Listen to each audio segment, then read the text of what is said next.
students, welcome to online video class.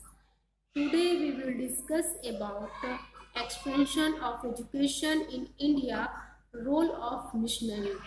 Bharat में शिक्षा का प्रसार और मिशनरियों की भूमिका के बारे में हम डिस्कस करेंगे। प्रीवियस क्लास में मैंने डिस्कस किया था कि भारत सदैव से ही विदेशियों के आकर्षण का प्रमुख केंद्र था। यही कारण है कि 15वीं सेंचुरी के लास्ट में 1498 में यूरोपीय पुर्तगाली नाविक वास्को डी गामा भारत में जल मार्ग के द्वारा इसके पश्चिमी तट कालीकट बंदरगाह पे पहुंचता है। उसकी इस सफलता के बाद भारत में यूरोपीय देशों के नाविकों के साथ आपके व्यापारियों का आगमन भारत में होता है।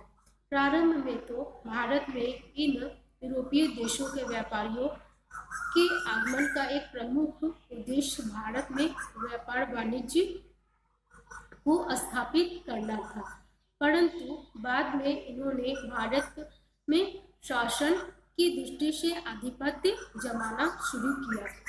इस कारण भारत में सबसे पहले पुर्तगाली आते हैं, उसके बाद अंग्रेज ईसाई मिशनरियों का आगमन होता है, उसके बाद फ्रांसीसी ईसाई मिशनरी और डेन और डच। इस तरह से सभी यूरोपीय ईसाई मिशनरियों के भारत में आगमन होने से भारत के व्यापार वाणिज्य में उथल पुथल के साथ ही इसके शिक्षा के क्षेत्र में भी उथल पुथल की शुरुआत होती है।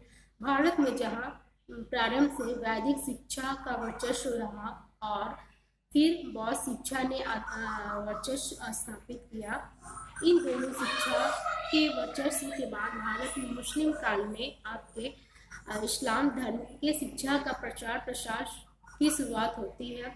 उसकी मुस्लिमों के शासन काल में ही भारत में यूरोपीय देशों की ईसाई मिशनरियों का आगमन प्रारंभ हो जाता है।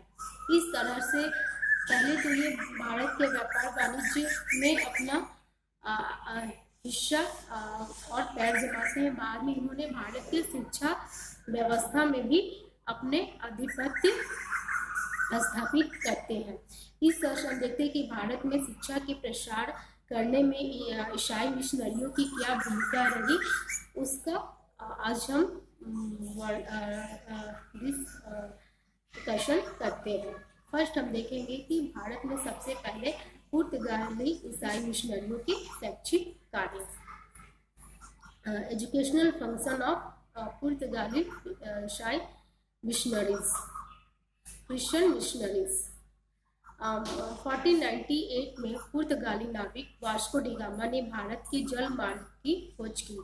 1510 में पुर्तगालियों ने भारतीय गोवा पर आधिपत्य कर लिया और अधिकार करने के बाद ही पुर्तगाली व्यापारियों ने यहाँ व्यापारिक केंद्र खोलने के साथ ही ईसाई मिशनरियों ने दो और कार्य किए। पहला, उन्होंने ईसाई धर्म का प्रचार प्रसार किया और दूसरा इस शिक्षा संस्थाओं की स्थापना और संचालन किए।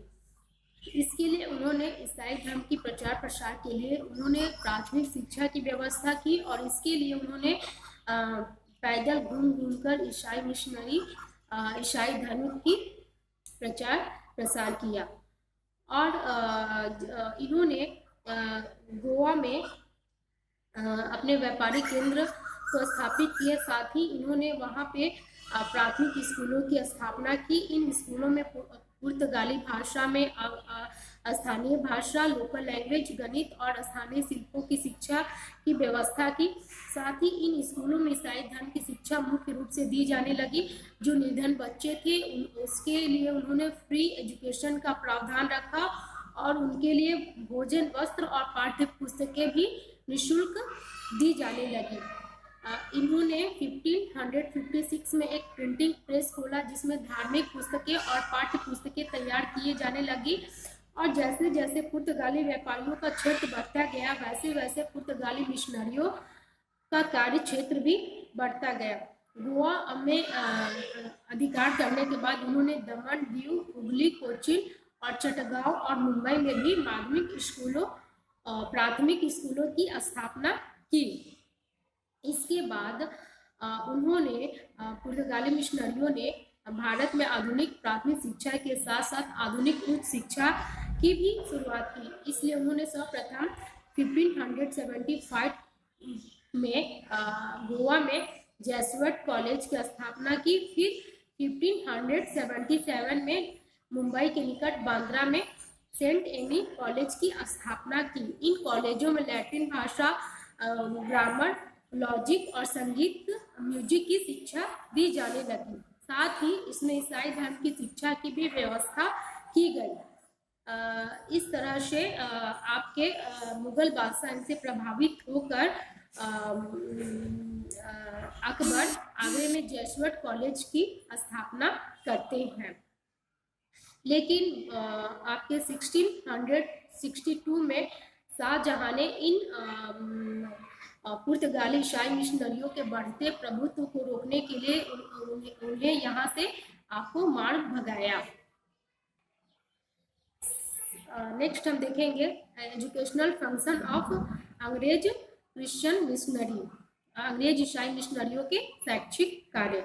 भारत में मॉडर्न एजुकेशन को डेवलप करने में इनका सबसे अधिक कंट्रीब्यूशन रहा।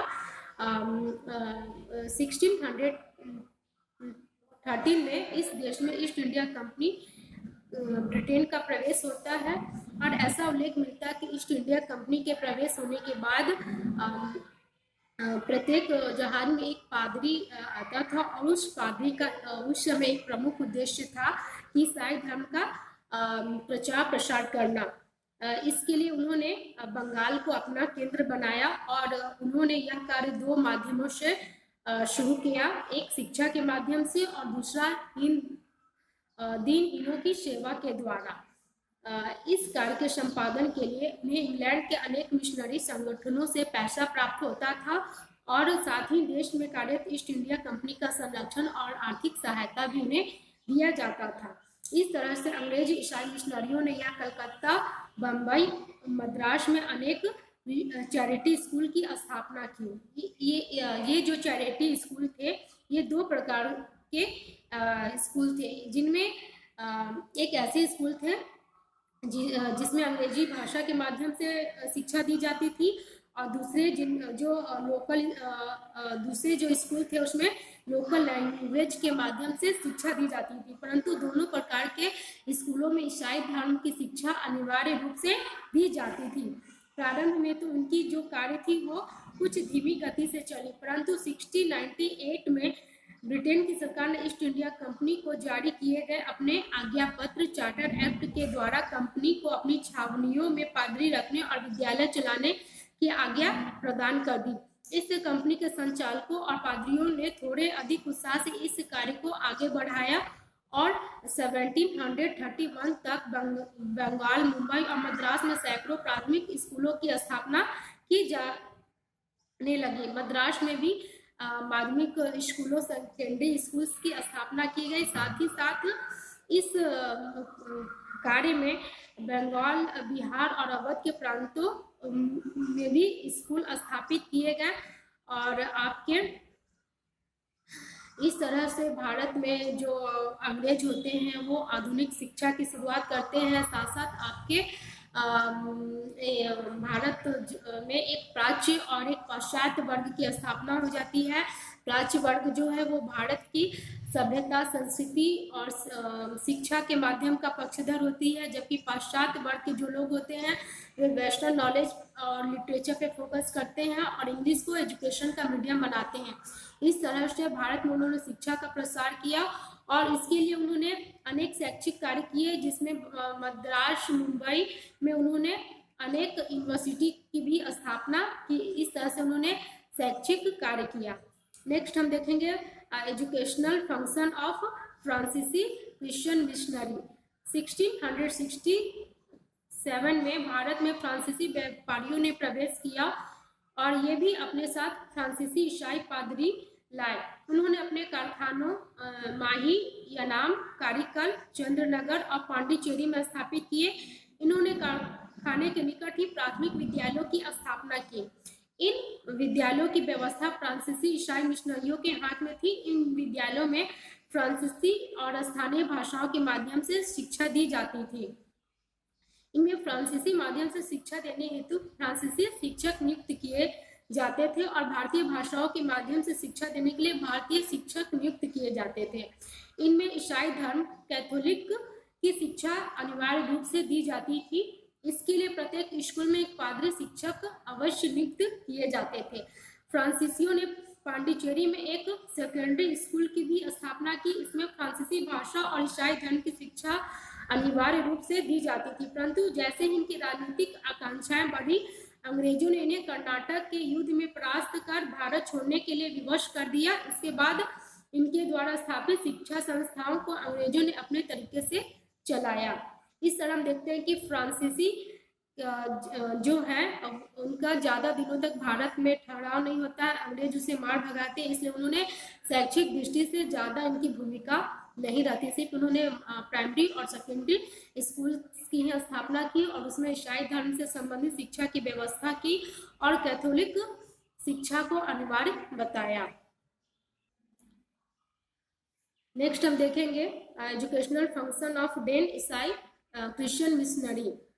डेन ईसाई मिशनरियों के शैक्षिक कार्य 17वीं सेंचुरी के लास्ट में 1680 में भारत में डेनमार्क निवासी डेन व्यापारी और डेन ईसाई मिशनरी आए। डेन व्यापारियों ने श्री रामपुर, ट्रावणकोर, तंजौर और चित्रनापल्ली में अपने कारखाने स्थापित किए। इनका उद्देश्य व्यापार के साथ साथ ईसाई धर्म का प्रचार और प्रसार करना भी था। इन्होंने धर्म प्रचार के लिए शिक्षा को अपना साधन बनाया और ट्रावणकोर, तंजौर और मद्रास में प्राइमरी स्कूल्स की स्थापना की और इनकी व्यवस्था डेन ईसाई मिशनरियों के हाथों में सौंप दी गई। इन स्कूलों में शिक्षा का माध्यम स्थानीय भाषाएं, लोकल लैंग्वेज थी और इनमें ईसाई धर्म की शिक्षा अनिवार्य रूप से दी जाती थी।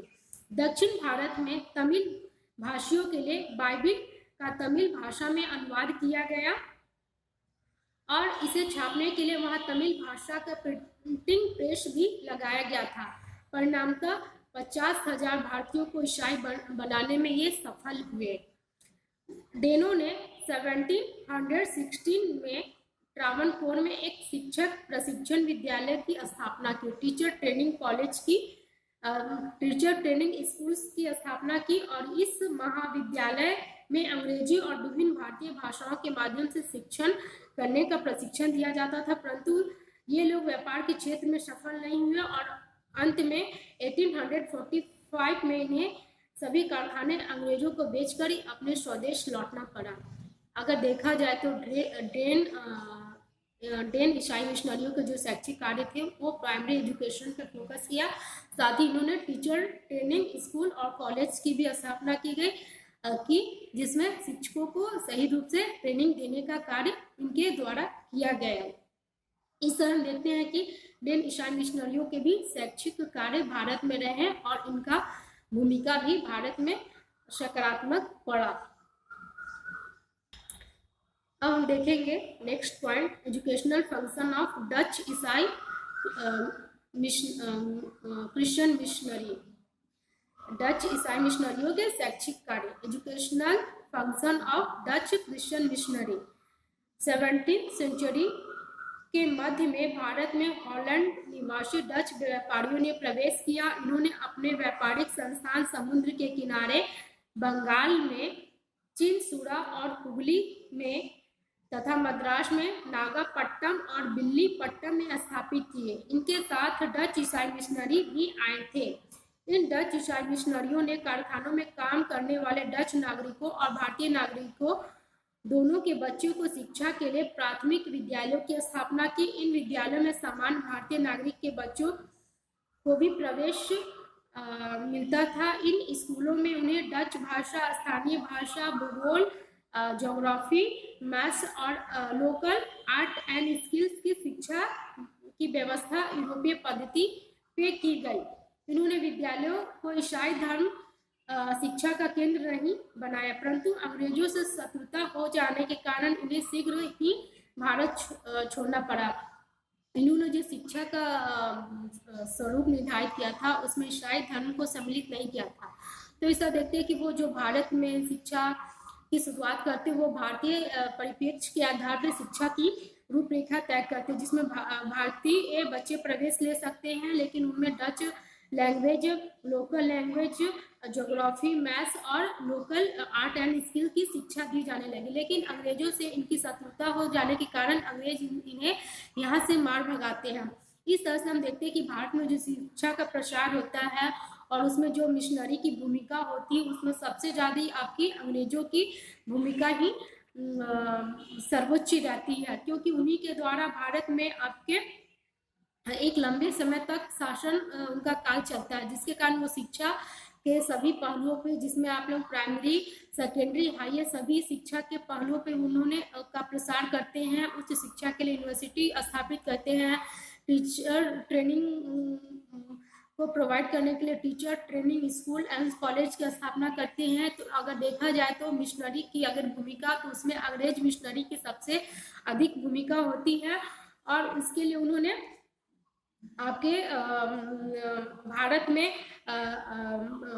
हिंदू और मुसलमानों के लिए अलग से भी शिक्षा की व्यवस्था करते हैं। जन शिक्षा की बात करते हैं, धार्मिक शिक्षा के क्षेत्र में वो तटस्थता की नीति को अपनाते हैं। इस तरह अंग्रेज ईसाई मिशनरियों के द्वारा जो शैक्षिक कार्य किए जाते हैं उसमें भारत के शिक्षा के प्रसार में अतुलनीय योगदान है। और साथ ही उन्होंने शिक्षा के जो रूप निर्धारित की थी उसमें शिक्षा को जो माध्यम बनाया था उसमें अंग्रेजी को महत्व दिया, साथ ही western literature and knowledge and science पे फोकस किया। इस तरह देखते हैं कि भारत में शिक्षा के प्रसार में अंग्रेज ईसाई मिशनरियों का योगदान सबसे अधिक रहता है और उनकी भूमिका सबसे अधिक मानी जाती है। इस तरह से अगर हम पुर्तगाली, अंग्रेज, फ्रांसीसी, डेन और डच की बात करते हैं तो इनमें सबसे अधिक अंग्रेज ईसाई मिशनरियों का, अंग्रेज क्रिश्चियन मिशनरियों का सबसे अधिक भूमिका होती है। इस तरह ये जो फर्स्ट यूनिट है आप लोगों का ये खत्म हुआ। नेक्स्ट वीडियो क्लास में मैं सेकेंड यूनिट स्टार्ट करूँगी। प्लीज़ अगर फर्स्ट यूनिट में कोई भी अगर टॉपिक आप लोगों को समझ में नहीं आया हो तो प्लीज़ मुझसे डिस्कस कीजिएगा। आई होप कि मैं आप लोगों के जो भी प्रॉब्लम्स हैं उसे दूर करने की कोशिश करूँगी। तो प्लीज़ आप लोग ये देखिए कि जिन्हें जिस टॉपिक में कोई भी डाउट्स है मुझसे प्लीज़ डिस्कस कीजिएगा। आई होप कि आज आप लोगों को यह वीडियो क्लास पसंद आया हो। जिन्हें कोई डाउट हो तो पूछिएगा। Take care and thank you.